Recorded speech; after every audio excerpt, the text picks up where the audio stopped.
Yeah, love truth, hate lies, show proof, open your eyes, no spoof, let me advise, dome roof, look at the skies, no goof, let me define. The flat earth is the truth, no surprise, realise because there ain't no curvature. Check the map, do the math, here's a graph, see the gap, it's a hat, if you laugh then you lack facts. It's flat and that's because there ain't no curvature. It's a ship out of sight, on the edge, get a grip of your vid, take a clip, zoom in tight, bring it back, it's alright, and that's because there ain't no curvature. Coriolis effect is a bogus defect, if the earth was a jet then we get wet, upset, and that's because there ain't no curvature. Take the moon and the stars, it's a farce if the stars track the moon, how bizarre, but they do too. Mars, and that's because there ain't no curvature. Here's a pic, Earth strip, they admit, composite, it's a fake, take the mic, all the hate, take it back. And that's because there ain't no curvature. Satellites don't exist, I persist, it's a myth with a twist, get it right, I insist. And that's because there ain't no curvature. See the map, it's a flag, UN flag, it's a tag, it's a gag, to recap, all clap, trap, crap. And that's because there ain't no curvature. They begin with the spin, it's a sin, better in the loony bin, drink your gin and chin chin, go spin. And that's because there ain't no curvature. No orbit, all Earth is the misfit, bit by bit, must admit, science guys are nitwit pricks. And that's because there ain't no curvature. The high tide, if the moon pulls the tides, but the lakes don't get high, then the science is lie. Why? That's because there ain't no curvature. Parallax was the guy, took an axe to the lie, see the facts on the right, it impacts. And that's because there ain't no curvature. Sun is close, goes around, no one knows, not a sound, diagnose, tell the town and expose. And that's because there ain't no curvature. Weather balloon, high altitude, normal lens, ain't no bends, improve, get new friends, ditch the voodoo. And that's because there ain't no curvature. Rail tracks on the flat, no curve, you got nerve, wolf packs, give flat, then backtrack. You're sacked, and that's because there ain't no curvature. Common sense is the key, and hence I agree. It's pretense PhD for a fee, you liars. And that's because there ain't no curvature. To conclude, it's a wrap. I allude to the ball trap. We're screwed, get your facts, watch a YouTube. And that's because there ain't no curvature. Hi there, Bert. Oh, hi, Ernie. Guess what I found out? No, I'm reading mainstream science, Ernie. Would you want to know the world's actually flat? Crazy. But I know curvature doesn't exist. Horizon's flat. NASA lie. But Bert, you gotta open your mind too, you know? I know that my authorities tell me what I need to know in this book, okay? Okay, Bert. But incidentally, Bert, you're a globehead, Bert. What do you mean, globehead? We see, you think that the world's a sphere spinning 1,000 miles an hour in its axis. Well, that's the truth. They tell me in books. Are you completely crazy? Okay, Bert. There's a globehead. I'm gonna get you. You're crazy. Conspiracy theorist. Gravity, refraction, relativity. Gravity, globehead. refraction, relativity. You're I'm not gonna gonna get get you. I'm gonna get you, Ernie. You crazy globehead. conspiracy theorist. Come here. No, you're not. You crazy. Gravity, refraction. You've been on YouTube far too Bert. much. Watching rubbish. Okay, Bert. NASA and governments know the truth. Okay. Facebook and YouTube. True. You theorists think you know it all. You gonna research it? No. It's crazy. Do you want to see what people have researched? No. It's nonsense. Do you think our controllers tell us the truth? Yes, they love us. Guess what? Only stop it. Stop using senses, logic, and contemplation.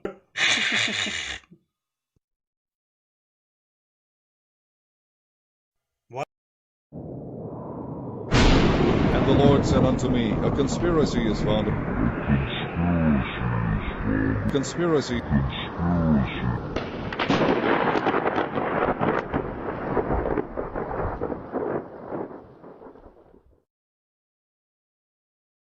Bill Nye the Science Guy. Bill Nye the Science Guy.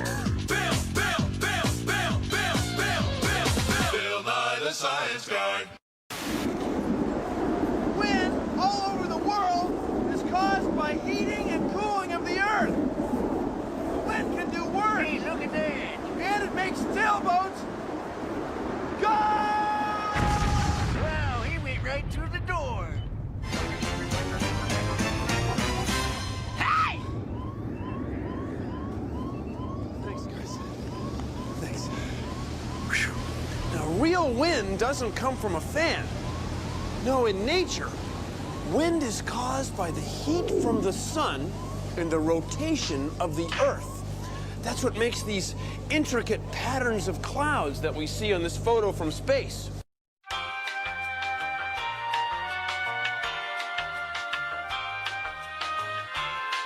It works something like this. This is our great big plastic wind box of science. These lights represent the sun.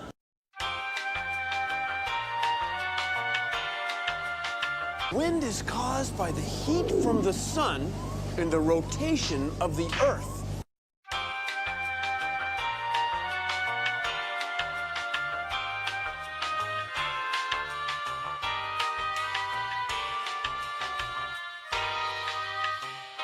These lights represent the sun. This ice represents the north and south poles. So here's what happens. Energy from the sun heats the land, and the land warms the air over the land. The air molecules get going faster, and they spread farther apart, so they don't weigh as much for the room they take up. So cold air can push the warm air up. That's why we say warm air rises. So look what's happening. The smoke shows us that the air is sinking over the cold poles, flowing over the cities, and then rising over the warm parts. See, it goes around in a great big circle.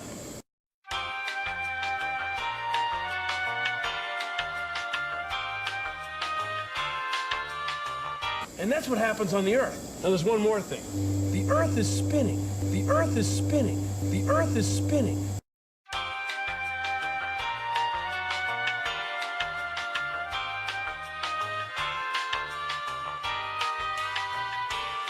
Wind is wild. Bill Nye the Science Guy. Hi, I'm Seth Shostak, astronomer here at the SETI Institute. What shape do you think the Earth is? I know most of you thought round. Well, it was pretty close. It's actually an oblate spheroid, but that's essentially round. But did you know that there's a certain percentage, and it isn't a negligible percentage, of people who think that the Earth is flat, okay? Or at least like a pancake, more or less flat. Now, you can talk to these people and say, no, wait a minute, I've seen photos of the Earth made by astronauts, from the moon or on their way to the moon, and they show this blue marble in space, so obviously it's not flat. But, the response you'll get to that is, well, we never went to the moon, so those photos are faked. Now, why would anybody think that the Earth is flat when all they have to do is go down to the beach and watch some ship disappear over the horizon and see, well, I guess the Earth's not flat, right? It's because they have some need to believe in this, and you can give them all the arguments you want and they still won't change their mind. This is odd. Probably it's not terribly dangerous. I mean, if people want to think the Earth's flat, that's okay. Most of humanity thought the Earth was flat, and they managed to survive till the modern era. Nonetheless, it's symptomatic of the fact that many people just don't understand how science works, how you decide whether the Earth is flat or round or polygonal or something else. If you're interested in these sorts of things, I recommend that you take a listen to Big Picture Science's episode this week, in which we talked to some people who have attended a recent Flat Earth channel, and you can do that right where you're watching this video. You can also turn on the alerts. I recommend that you do that so you don't miss anything important, like flat. The great luminary, and is so named according to its appearance, according as the Lord commanded. As he rises, so he sets, and decreases not, and rests not, but runs day and night, and his light is sevenfold brighter than that of the moon. But as regards size, they are both equal. And after this law, I saw another law dealing with the smaller luminary, which is named the moon. And her circumference is like the circumference of heaven, and her chariot in which she rides is driven by the wind, and light is given to her in definite measure. And her rising and setting change every month, and her days are like the days of the sun. And when her light is uniform, it amounts to the 7th part of the light of the sun, and thus she rises. And her first phase in the east comes forth on the 30th morning, and on that day she becomes visible, and constitutes for you the first phase of the moon on the 30th day, together with the sun in the portal where the sun rises. And the 1/2 of her goes forth by a 7th part, and her whole circumference is empty, without light, with the exception of 1/7 part of it, and the 14th part of her light. And when she receives 1/7 part of the half of her light amounts to 1/7 part, and the half thereof. And she sets with the sun, and when the sun rises, the moon rises with him, and receives the half of 1 part of light. And in the night, in the beginning of her morning, in the commencement of the lunar day, the moon sets with the sun, and is invisible that night, with the 14 parts and the half of 1 of them. And she rises on that day with exactly a 7th part, and comes forth, and recedes from the rising of the sun. And in her remaining days she becomes bright in the remaining 13 parts. And I saw another course, a law for her, and how according to that law she performs her month in the night. And the day becomes double the night, and the day becomes 12 parts, and the night is shortened and becomes 6 parts. And the sun mounts up to make the day shorter and the night longer. And the sun returns to the east and enters into the 6th portal, and rises from it and sets 30 mornings. And when the 30 mornings are accomplished, the day decreases by exactly 1 part, and becomes 11 parts, and the night 7. And the sun goes forth from that 6th portal in the west, and goes to the east, and rises in the 5th portal for 30 mornings, and sets in the west again in the 5th western portal. On that day the day decreases by 2 parts, and amounts to 10 parts, and the night to 8 parts. And the sun goes forth from that 5th portal, and sets in the 5th portal of the west, and rises in the 4th portal for 31 mornings on account of its sign, and sets in the west. On that day the day is equalized with the night, and becomes of equal length. And the night amounts to 9 parts, and the day to 9 parts. And the sun rises from that portal and sets in the west, and returns to the east, and rises 30 mornings in the 3rd portal, and sets in the west in the 3rd portal. And on that day the night becomes longer than the day, and night becomes longer than night, and day shorter than day, until the 30th morning. And the night amounts to exactly 10 parts, and the day to 8 parts.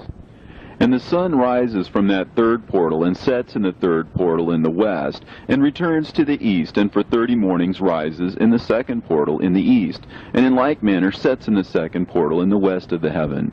And on that day the night amounts to 11 parts, and the day to 7 parts. And the sun rises on that day from the 2nd portal, and sets in the west in the 2nd portal, and returns to the east into the 1st portal for 31 mornings, and sets in the 1st portal in the west of the heaven. And on that day the night becomes longer, and amounts to the double of the day. And the night amounts exactly to 12 parts, and the day to 6. And the sun is therewith traversed the divisions of his orbit, and turns again on those divisions of his orbit, and enters that portal 30 mornings, and also sets in the west opposite to it. And on that night has the night decreased in length by a 9th part, and the night has become 11 parts, and the day 7 parts. And the sun has returned and entered into the 2nd portal in the east, and returns on those his divisions of his orbit for 30 mornings, rising and setting. And on that day the night decreases in length, and the night amounts to 10 parts, and the day to 8. And on that day the sun rises from that portal, and sets in the west, and revolution. And all these Uriel, the holy angel, who was the leader of them all, showed to me, and their positions, and I wrote down their positions as he showed them to me.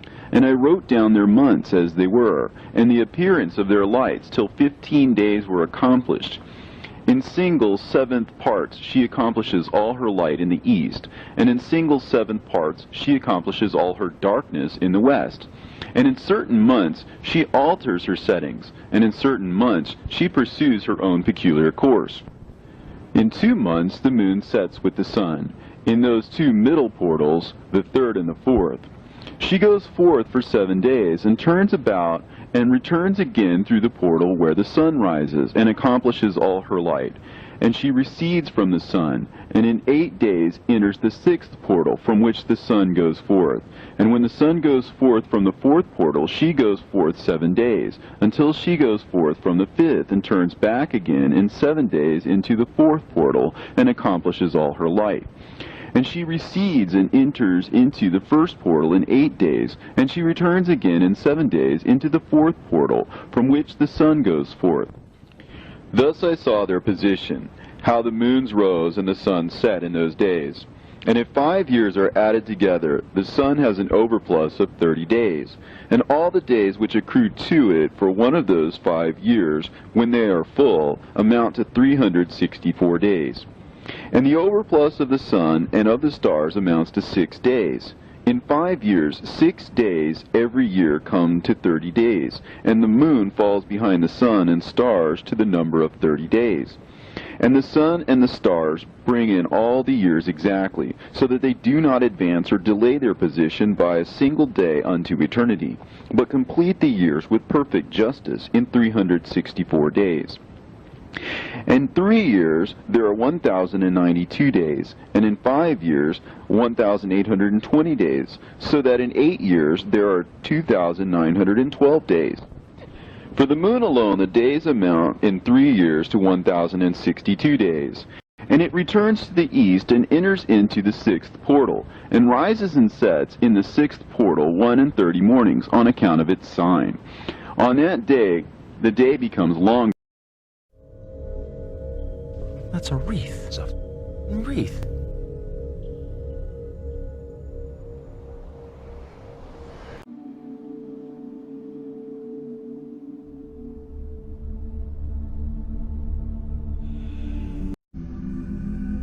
What does it matter?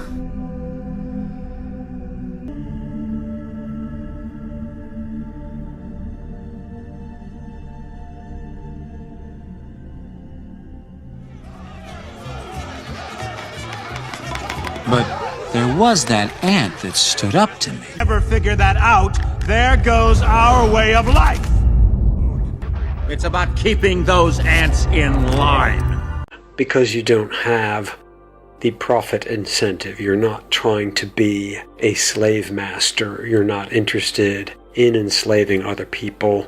You are mindless, soil-shoving losers, put on this earth to serve us. So it doesn't turn on any red alarms for you when you hear that other people might be thinking about other ideas. You know what? Let this be a lesson to all you ants. So actually, when we hear the question from somebody, well, why does it matter? That's a good sign. That's a good sign that this person is thinking and that they are not part of that enslaving system. Ideas are very dangerous things. And it's difficult for them to grasp why it would be important.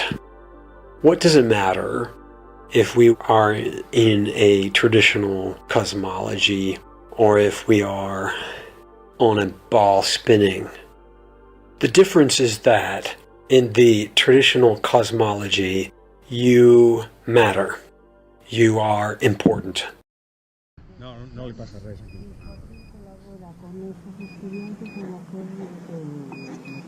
Ponla aquí, Alex. No, ya hemos hablado antes. Ya tienes.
around on Earth, you notice that it looks and feels flat, and this has led to millions around the globe to believe that the world is flat. The Flat Earthers movement. Evidence that seems scientific, and you go, maybe they're onto something there. It's today's conspiracy theory that we're tackling as part of our Conspiracy Week series, and we have people from both sides. We have Flat Earth is the Flat Earth model. That you can see the curvature of your for yourself, but you haven't given me an experiment that I can do to show what you're saying. This debate changed your mind on whether the Earth is flat or not. As well, do you believe in chemtrails? Well, tomorrow we'll be debunking the chemtrail conspiracy theory as part of our next segment on Conspiracy Week. Location, we'll launch a balloon and we'll go see the curvature for ourselves. Oh, that's a great idea. Yep.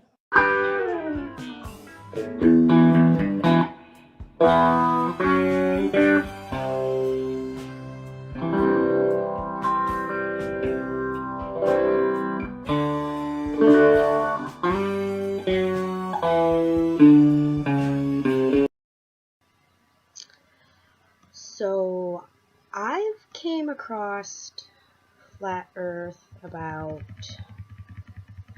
I don't know, a couple months ago, and I was never big on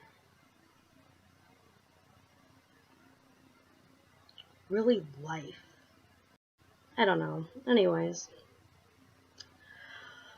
So, just coming to reality, really. Not knowing if it's flat or a plane that goes on forever or a simulation or if it's really all in each person's head and none of it's real for anyone and everything's different. I just know it's not spinning. This video is in response to the many globe propagandists who demand that I show a picture of the edge of the flat Earth. I'm going to prove in this video that independent travel is not allowed under the Antarctic Treaty System. That fact alone should cause any thinking person to begin questioning our official models, because something big is being hidden from we, the plebeians, and we're not talking about penguins. For most flat earthers, based on the information that we can reasonably gather, Antarctica constitutes the outer rim of the known world. In other words, Antarctica is likely the shoreline to all of the world's oceans. This is the 60th south parallel on a potential flat Earth azimuthal equidistant map. It seems that Antarctica constitutes the circular shore of the known world. So, demanding that I take a picture of a possible edge of the Earth, if any, requires me to not only travel below the 60th south parallel, represented by this circle, but also to cross the entire breadth of Antarctica. Or whether Antarctica is indeed the shoreline of the known world, I don't know the answer. Flat earthers don't have a government budget to spend $1 billion to hire hundreds of cartographers and fleets of boats and planes to map the entire world. But even if flat earthers had the money, we would still run into the Antarctic problem, which is the point of this video. So, what is the Antarctic problem? It is the fact that independent travel is not allowed below the 60th south parallel in any reasonable manner to make any determination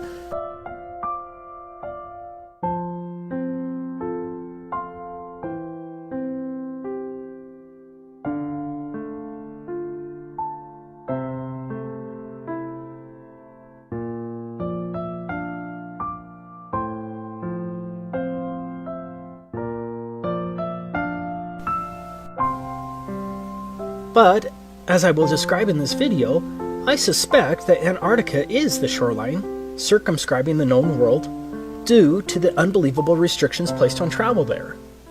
Do you really think it's because of penguins?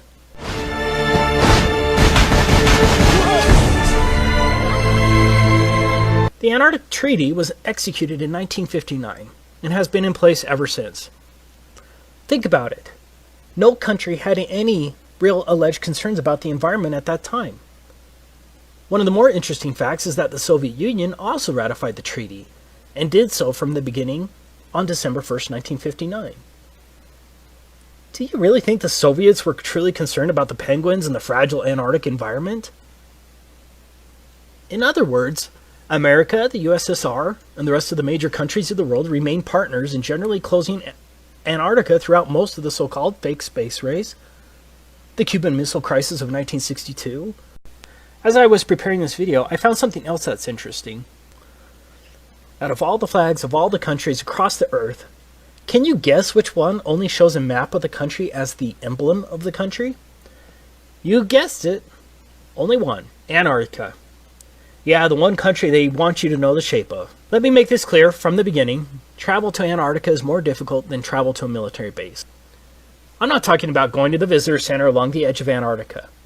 I'm talking about a real trek, pointed directly south across the entire 3,400-mile breadth of Antarctica and back again to determine whether Antarctica circumscribes the known world and to possibly determine whether there's an edge, a dome, or whatever, and then take a picture of it. I'm talking about repeating the trek of Admiral Byrd and discovering that area as big as the United States that has never been seen by a human being on the other side of the South Pole, full of minerals and such just waiting to be explored. But strangely enough, there is left in the world today an area as big as the United States that's never been seen by a human being.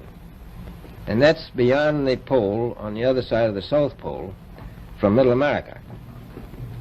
And I think it's quite astonishing that there should be an area as big as that unexplored. Okay, let's get started with our theoretical trip. So what is required to trek across the entire breadth of Antarctica? Now, I'm in the United States, and so we're going to examine it from the position of a slave of the U.S. But the rules are going to be the same for all 53 signatory countries of the Antarctic Treaty, and everyone else, since these countries all enforce the same provisions. To begin with, we need to understand that anything below the 60th south parallel is referred to as the Antarctic Treaty Area. What does that mean?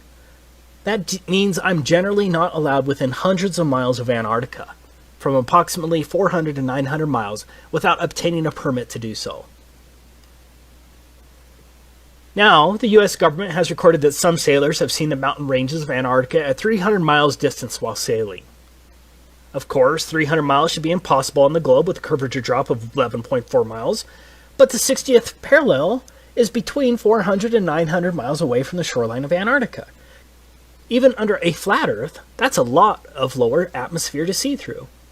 In other words, I can't even see Antarctica from the ocean without first obtaining a permit from the U.S. State Department, or whatever department that controls that in your country. Taking a trip to the 60th south parallel isn't going to accomplish anything, and so we're stuck with getting a government permit. So let's go through the steps to obtaining a permit from the U.S. State Department.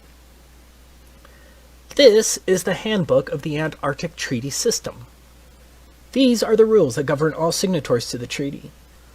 Most importantly, we're going to look at the rules governing non-governmental activities located here, and some of the rules regarding the protection of the environment located here. Now, as a U.S. slave, this is the first form you'll have to submit to get approved to travel to Antarctica. The form itself seems rather innocuous until you understand exactly what is involved in the application process. In summary, Antarctica is treated as a giant natural reserve. Like a military base, all activities and pathways in Antarctica must be approved. This is unlike any other area in the world, except maybe a place like North Korea. So, when I say that no independent travel is allowed below the 60th south parallel, I'm stating an admitted fact well recorded as international law. If you visit Russia, with a Russian visa for example, are you limited to one particular neighborhood and certain pathways? No one is just allowed to travel around Antarctica. All of your activities, vehicles, and pathways must be approved.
shape of the Earth. It's true. The Earth is flat. It's a square. I'm in tight, bring it back, it's alright. And that's because there ain't no curvature.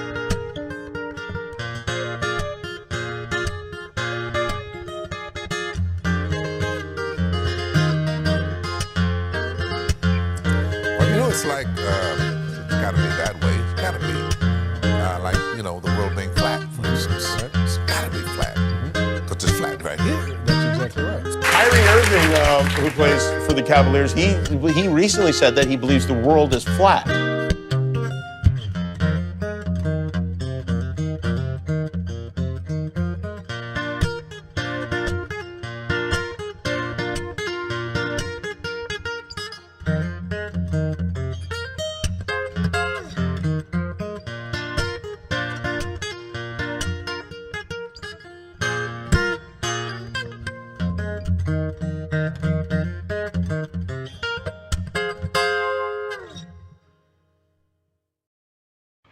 Do you ever look out across a horizon and just think, world's probably flat, isn't it? Some people do. In 240 BC, some Greek dude named Eratosthenes calculated the circumference of the Earth, thus promptly dispelling a contemporary myth that our world was flat. From then on, everyone knew it was round. Job done, that was the end of it. Except it wasn't.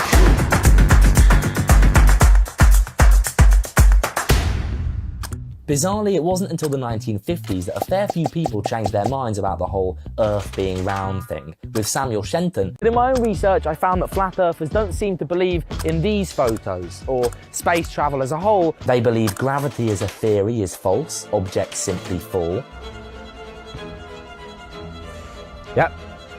They also believe that governments fake the shape of the Earth to hide the truth of the Bible and steal money siphoned through non-existent space programs. A shadowy and intricate conspiracy centered on powerful people manipulating the public, and they're nothing new. From the moon landing being fake, A theory, like gravity or the shape of the Earth. Theorists tried to prove that Earth is flat, and it left an astronaut in disbelief. It's really no secret that Earth is spherical.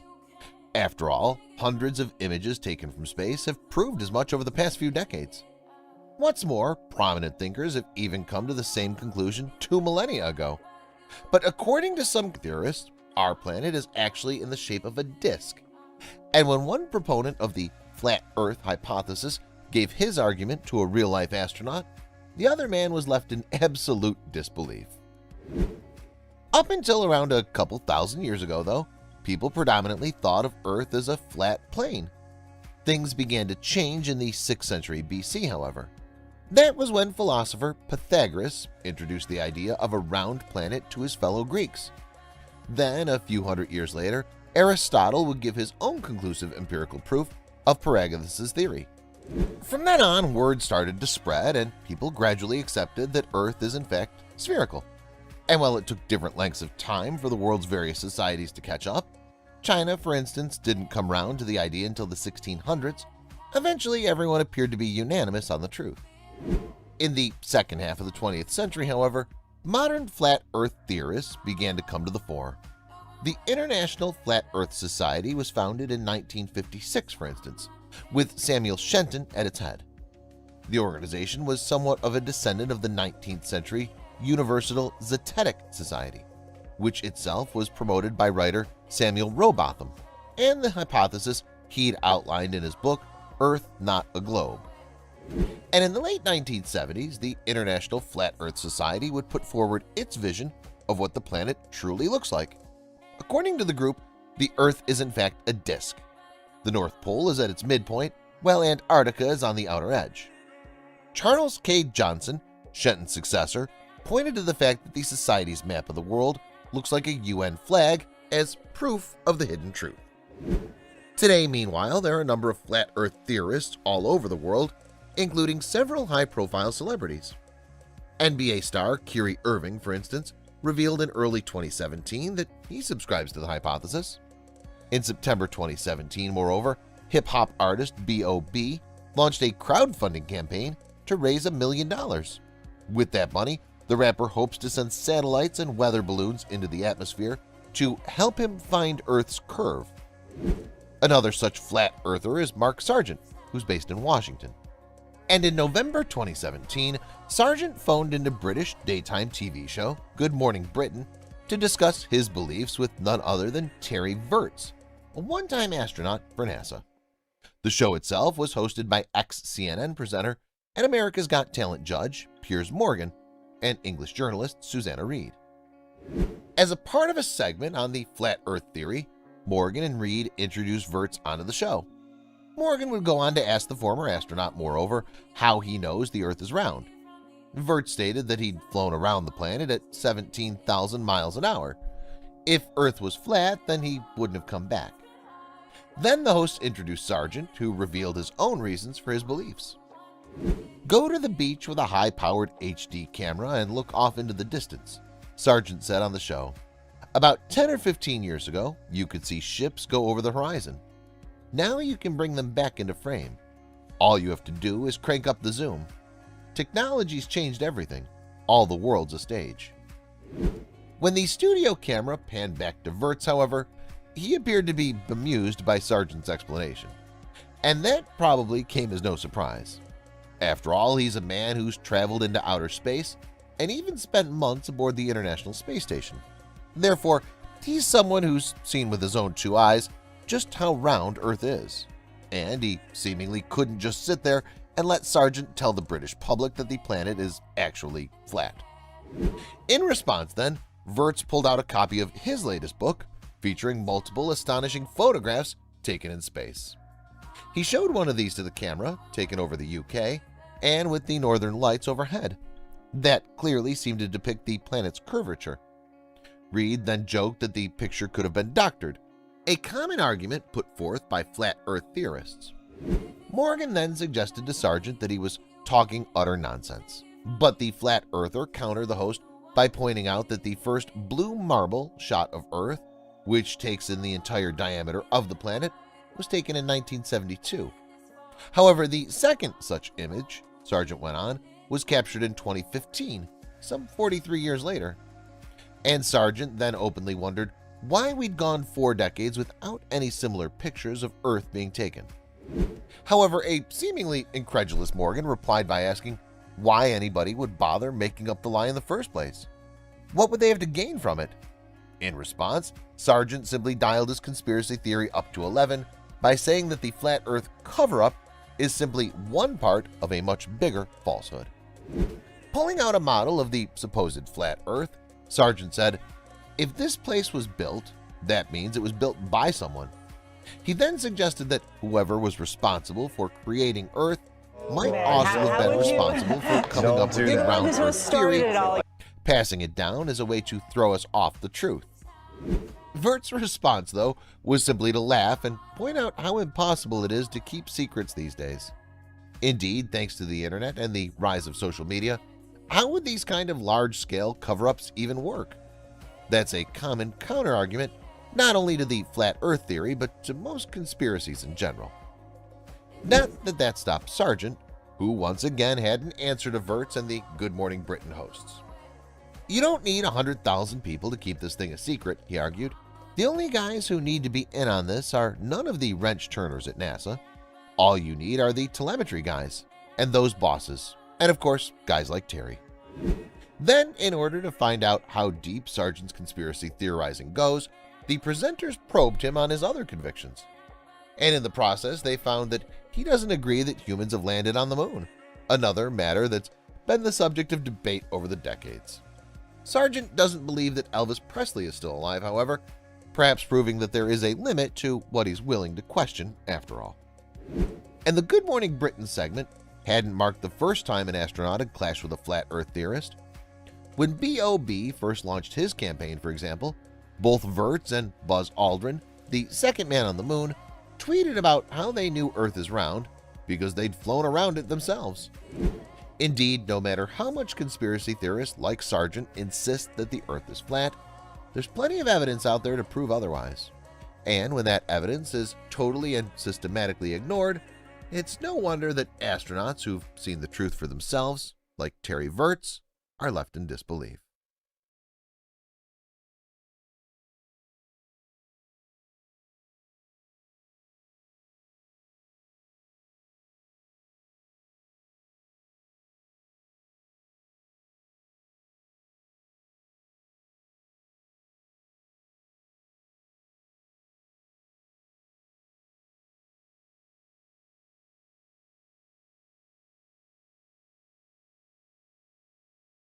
We're ready to hang out with you guys. Welcome aboard. Back to the moon, the Artemis program, we're going to be there in 5 years and stay there and figure out how to get to Mars and do that safely.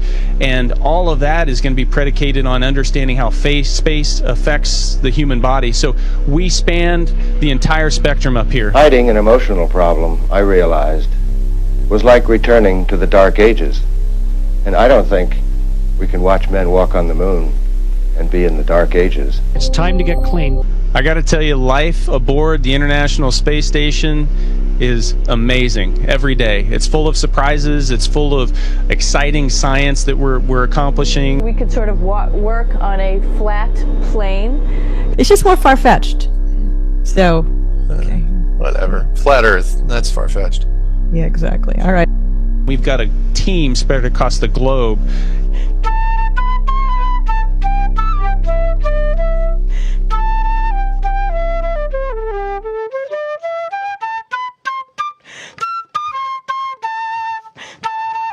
Drink it. Now we're in the U.S. laboratory module, and the first thing I want to show you is how we heat up these green packages of food. And these are a lot like the what's called MREs in the military, meals ready to eat. And matter of fact, I think they come from the same company that the U.S. military uses. So I'll heat up this or rehydrate this asparagus, and I basically just put it in here. And I normally don't do this from this position. And I'll put 50 milliliters of hot water in there to heat it up. And believe it or not, the water that is produced from our urine actually tastes better than any tap water I've ever tasted in the United States. It's Where was British security? a little on the sweet side for me, but not too Are they bad. safe or potentially harmful? Why?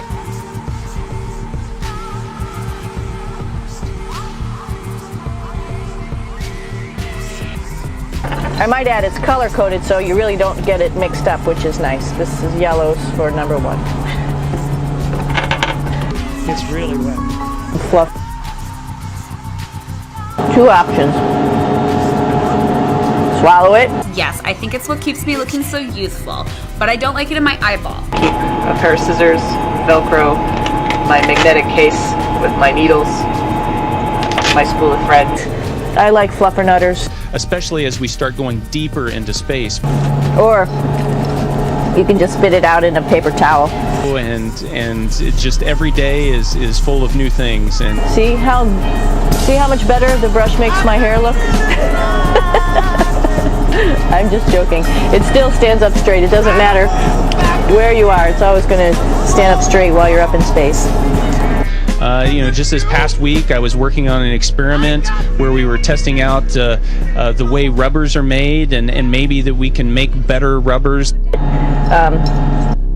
Like I said, sometimes things get a little out of control if you are out of control yourself flying around. So we have lots of protective stuff. And of course, you do have your privacy. There's a little door.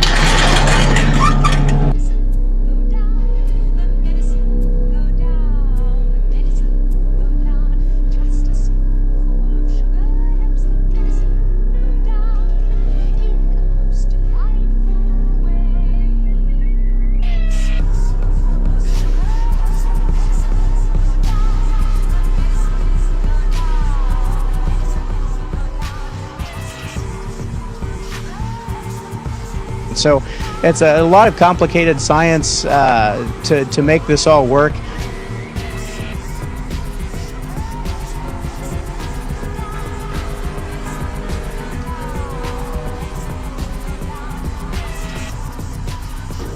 And even the lids on the peanut butter have a piece of Velcro on it so they don't go floating away.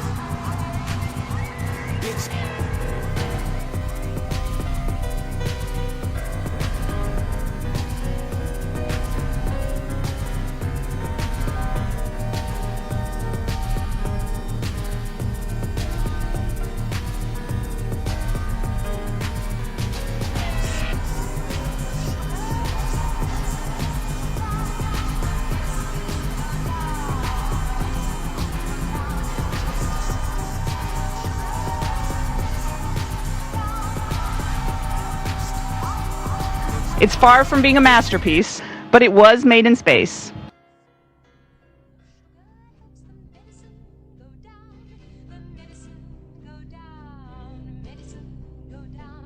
Because I'm in space, and I get to name these yo-yo tricks as I invent them. So I call this Shoot the Planets. It's basically uncontrolled. The string is limp, and it's just bouncing back and forth. So this trick is the asteroid. You have to be careful because if it comes back in an uncontrolled way, it can end up hitting you in the head.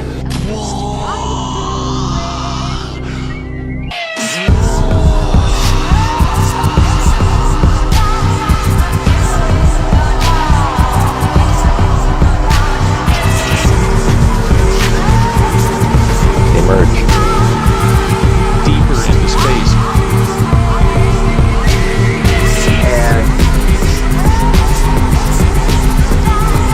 Good to understand physics for recreational activities. I'm going to wrap up real quick with the following for you. Myth, Star Trek, or Star Wars, and why? Especially as we start going deeper into space, which is going to be very important as we go back to Mars in the next 5 years.